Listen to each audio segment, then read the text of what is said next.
वालेकुम जी, मैं हमारे लिए आप देख रहे हैं मेरा चैनल। काश आखिरी वक्त में अपनी मोहब्बत, अपने शौहर, अपने सबसे बेहतरीन दोस्त धर्मेंद्र के साथ होती। हेमा मालिनी साहिबा ने जी इनकी डेथ के बाद बहुत सारी चीज़ें खोली हैं, बहुत सारे दुख बताए हैं। वो दुख जो किसी को नहीं पता कि किस तरह से उनको इत्ला मिली, किस तरह से उनसे बहुत बड़े फैसले जो कि धर्मेंद्र की ज़िंदगी के हवाले से थे वो नहीं पूछे गए।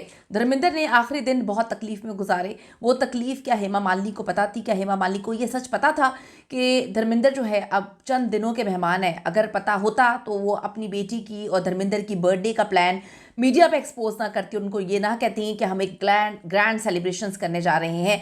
तो इसका मतलब तो ये है कि हेमा मालिनी को कुछ नहीं पता था। 2 हफ्ते पहले होने वाली मुलाकात के राज उन्होंने खोले हैं। हेमा मालिनी और धर्मेंद्र के रिश्ते को किस तरह से ख़राब किया गया, किस तरह से जब धर्मेंद्र जो हैं वो फैसले लेने की ताकत नहीं रखते थे तो वो फैसले कौन ले रहे थे उनके बिहाफ पर? क्या वो मुकम्मल तौर पे अपनी पहली फैमिली के कंट्रोल में जा चुके थे? इतनी तबीयत उनकी ख़राब थी? क्या उनके अंदर वो समझ-बूझ थी जो ही मैन के पास हुआ करती थी जब उन्होंने हेमा मालिनी से शादी की? आज की वीडियो में इस पर बात करते हैं। रिक्वेस्ट है चैनल को सब्सक्राइब करें, वीडियो को आखिर तक मुलाहिज़ा फरमाइएगा। मेरे धर्मेंद्र के आखिरी अयाम बहुत तकलीफ़ दे गुजरे, बहुत तकलीफ़ में थे, लेकिन मैं कुछ नहीं कर सकी। मुझे तो ये भी नहीं पता कि जो आखिरी फ़ैसला जो उनकी मौत के हवाले से फ़ैसला था, काश मुझे उसमें शामिल कर लिया जाता। काश मुझे ये बता दिया जाता कि अब लाइफ सपोर्ट सिस्टम जो है उसको बंद करने का फ़ैसला किया गया है, तो मैं उनकी चंद लम्हे सांसें और रोक लेती, मैं उनको ना मरने देती। हेमा मालिनी ने 1 हफ्ते बाद जो है पहला बयान दिया है। जो हमाद अल रेयामी नामी फिल्म मेकर हैं, उन्होंने 30 सितंबर को जुहू में धर्मेंद्र से आखिरी मुलाकात की थी और उनकी जो डेथ है उसके 3 दिन बाद हेमा मालिनी से उनकी मुलाकात होती है। तो हमाद यूएई में रहते हैं और धर्मेंद्र के बहुत बड़े फ़ैन तस्वुर किए जाते हैं, बहुत बड़े फ़ैन थे। और वो कहते हैं कि जी धर्मेंद्र से मैं बड़ी मोहब्बत किया करता था और वो मोहब्बत जो है हमेशा आपको मेरी तहरीरों में नज़र आएगी। हेमा मालिनी से मुलाकात के बाद उन्होंने अपने इंस्टाग्राम पर अरबिक में एक बयान जो है वो जारी किया है। हमाद के मुताबिक हेमा मालिनी उनके सामने रोने लगीं और कहती रहीं कि मैं आखिरी वक्त में अपने धर्मेंद्र के साथ रहना चाहती थी, लेकिन ऐसा नहीं होने दिया गया। ये बहुत बड़ी बात है। ये वो बात है जो आप बड़े दिन से मुझसे सवाल पूछ रहे थे कि इंडियन मीडिया तो ये चीज़ें कवर नहीं कर रहा है और आपके पास ये खबरें कहाँ से आ रही हैं। इंडियन मीडिया क्यों खबर करेगा? खबर इंडियन मीडिया जो है जिस तरह से सपोर्ट कर रहा है धर्मेंद्र की पहली फैमिली को, हम सब ने देख लिया। जब धर्मेंद्र की डेथ के बाद एक तकरीब रखी जाती है उसमें पूरा का पूरा मीडिया उसको कवर करता है। उसके बाद जितने अदाकार हैं शोबित से सब जो है सनी देओल के नाम पर वहाँ उस तकरीब में मिलने आते हैं। सनी देओल और बॉबी देओल के नाम पर वहाँ पे आते हैं क्योंकि उन सबको पता है कि धर्मेंद्र तो अब इस दुनिया में नहीं है। किसको दिखाना कि धर्मेंद्र के लिए आप हेमा मालिनी के पास जा रहे हैं? हेमा मालिनी भी इंडस्ट्री में अब कहाँ इक्का दुक्का कोई रोल करती हैं या नहीं करती। उनकी बेटी का भी कोई ताल्लुक नहीं है, उनका भी एक फ्लॉप करियर है।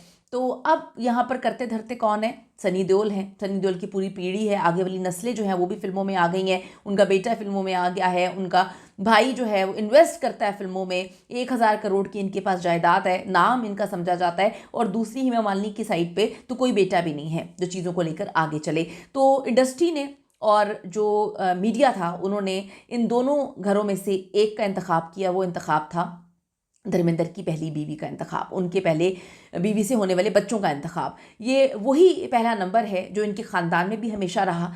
हमेशा हेमा मालिनी चाहे जितनी मर्जी हसीन क्यों ना हो, जितनी मर्जी धर्मेंद्र की प्यारी क्यों ना हो, वो सेकंड वाइफ ही रही। सेकंड नंबर ही उनको पता है कि मेरा रहा और हमेशा वो सेकंड नंबर ही रहेगा। उनकी डेथ के बाद ये सेकंड नंबर उनको बहुत ज़्यादा चुभा क्योंकि जब तक धर्मेंद्र जिंदा थे तब तो वो कहीं ना कहीं इक्वालिटी दिखाया करते थे। लेकिन जब धर्मेंद्र 89 ईयर्स उनकी एज थी तो आप सबको पता है कि जब बंदा बीमार होता है, बुखार में बंदे को होश नहीं रहता, तो धर्मेंद्र तो बड़े अरसे से बीमार थे, तो कंट्रोल खो चुके थे वो अपनी बहुत सारी चीज़ों के ऊपर, शायद अपनी जायदाद के ऊपर, शायद अपनी पावर्स के ऊपर, या अपनी जो उनकी फैसला लेने की, हुक्म देने की पावर थी वो भी वो खो चुके थे। पहली बीवी के पास थे। तो ये जो हमाद हैं इन्होंने जो लिखा है उनके मुताबिक हेमा मालिनी उनके सामने रोने लगी और वो कह रही थी कि आखिरी वक्त में मैं उनके साथ रहना चाहती थी लेकिन नहीं होने दिया गया। इस हवाले से 2 दावे इस वक्त सामने आ रहे हैं। एक दावा धर्मेंद्र की पहली बीवी प्रकाश कौर की नापसंदीदगी है और दूसरा बहुत ही अजीब है और ये धर्मेंद्र के हवाले से है। हेमा और धर्मेंद्र की मोहब्बत का रिश्ता 25 साल पहले टूट गया था। ये बड़ा अजीब सा एक दावा है। धर्मेंद्र ने हेमा मालिनी से 2 बातें कही थी, कभी सियासत में हिस्सा ना लेना, एक, दूसरा बेटियों को फिल्म इंडस्ट्री से दूर रखना, मगर हेमा ने उनकी बात नहीं मानी। अगर आप प्रकाश कौर के साथ कंपैरिजन करें तो वो हर बात मानती गई। कहा जाता है कि प्रकाश कौर तो उस वक्त भी खामोश थी जब हेमा मालिनी के लिए धर्मेंद्र ने उनको चीट किया। डेफिनेटली चीट किया, क्योंकि शादी थी, बड़े लंबा साथ था, 4 अदद बच्चे थे। वो ये कहकर निकले थे कि मैं इंडस्ट्री में अपना नाम बनाने जा रहा हूँ, काम करने जा रहा हूँ। वो ये कह के नहीं निकले थे कि अपने बच्चों को और तुम्हें जो है वो मैं धोखा दे दूंगा, तुम्हारे ऊपर मैं एक और औरत ला के बिठा दूंगा, तुम मेरी बीवी तो हो लेकिन तुम मेरी मोहब्बत नहीं हो, मैं एक और मोहब्बत करूंगा, यानी कि पहली मोहब्बत करूंगा। तो उस औरत ने, कहा जाता है, जो आर्टिकल्स छपे हैं जिसमें चीज़ें लिखी हैं, कि प्रकाश कौर ने बहुत ज़्यादा जो है वो सब्र किया। उन्होंने कभी भी धर्मेंद्र को इस हवाले से कुछ ना कहकर अपना घर जो है और अपने बच्चों को टूटने से बचा लिया। अब जी हेमा मालिनी के हवाले से बात है कि जो दावा इस वक्त सामने आ रहा है कि उन्होंने दोनों बातें नहीं मानी। उन्होंने इलेक्शन भी लड़ा, बेटियों को फिल्मी दुनिया में मुतारिफ भी करवाया, बात जो भी हो, लेकिन हमाद के मुताबिक हेमा मालिनी ने उन्हें बताया कि धर्मेंद्र के हालात बहुत ख़राब थे और वो खुश नहीं थे।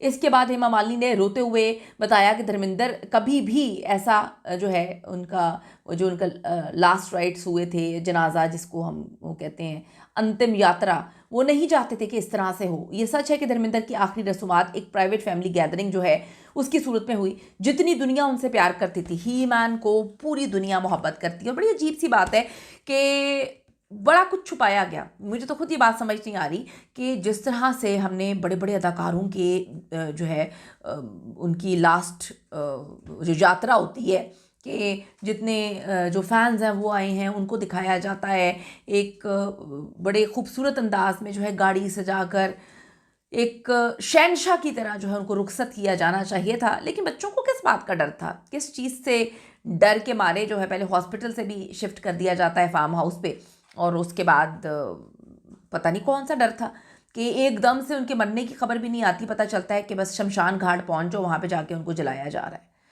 तो वो फैंस जो धर्मेंद्र से बड़ी मोहब्बत करते थे, उनको तो मौका ही नहीं मिल सका। तो ये बड़ा मिस्टीरियस था। डेफिनेटली उनकी बीवी ये बात सही बोल रही हैं, हेमा मालिनी, कि वो बड़ा एक आखिर में जो उनकी अंतिम यात्रा थी वो एक बहुत बड़ी और बड़ी लाविश किस्म की चाहते थे, जो कि उनकी आखिरी विश को पूरा नहीं किया गया।